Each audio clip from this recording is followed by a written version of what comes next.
एक बार देवताओं के राजा इंद्र को अपनी शक्तियों पर घमंड हो गया था। ऐसे में भगवान कृष्ण ने इंद्र का घमंड तोड़ने के लिए लीला की। प्राचीन काल में दिवाली के दूसरे दिन इंद्र की पूजा हुआ करती थी। एक दिन की बात है, ब्रज में हर कोई इंद्रदेव की पूजा की तैयारी कर रहे थे। तभी छोटे कृष्णा वहां आए और मुस्कुराते हुए माँ यशोदा से कहा कि हम इंद्र की पूजा क्यों करते हैं।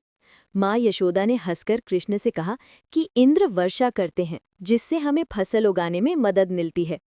तब कृष्ण ने कहा, वर्षा इंद्रदेव नहीं, बल्कि हमारी प्रकृति के गोद में बसे पेड़, नदियां, धरती आदि करते हैं। इसलिए हमें इंद्र की नहीं, बल्कि गोवर्धन पर्वत की पूजा करनी चाहिए, क्योंकि हमारी गायें तो वहीं चारा चरने के लिए जाती हैं। तब भगवान कृष्ण की बात मानकर सभी ब्रजवासी चारों तरफ गोवर्धन पर्वत की पूजा करने लगे और गोवर्धन को अन्नकूट का भोग भी लगाया। साथ ही लोगों ने गायों की जयकार भी की। लेकिन जब ये बात इंद्र देवता को पता चली तो वो क्रोध में आ गए और उन्होंने गुस्से में बादलों को आदेश दिया कि गोकुल में ऐसी वर्षा करो जिससे पूरा गोकुल बारिश में डूब जाए और उन पर आंधी और बिजली का प्रकोप भी टूट पड़े। गोकुल में वर्षा, बिजली और आंधी का प्रकोप आने से वहां लोग डर गए और कृष्ण के पास मदद के लिए गए। तभी कृष्णा मुस्कुराए और लोगों से बड़ी ही सहजता से कहा कि आप लोग डरिए मत। इसके बाद उन्होंने मुस्कुराते हुए गोवर्धन पर्वत को अपनी छोटी उंगली पर उठा लिया और लोगों से कहा कि आप सब मेरे नीचे आ जाओ। इससे गांव के सभी बुजुर्ग, बच्चे, स्त्रियां और पुरुष पर्वत के नीचे आ गए और उन्हें कोई हानि भी नहीं हुई।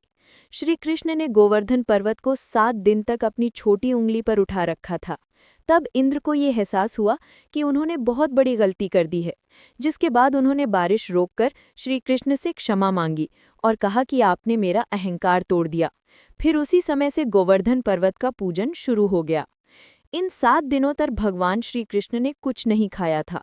इस पर गोकुलवासियों ने माता यशोदा से पूछा कि श्री कृष्ण को वे क्या खिलाती हैं। तो उन्होंने बताया कि वे भगवान श्री कृष्ण को एक दिन में 8 बार अलग अलग पकवान बनाकर खिलाती हैं।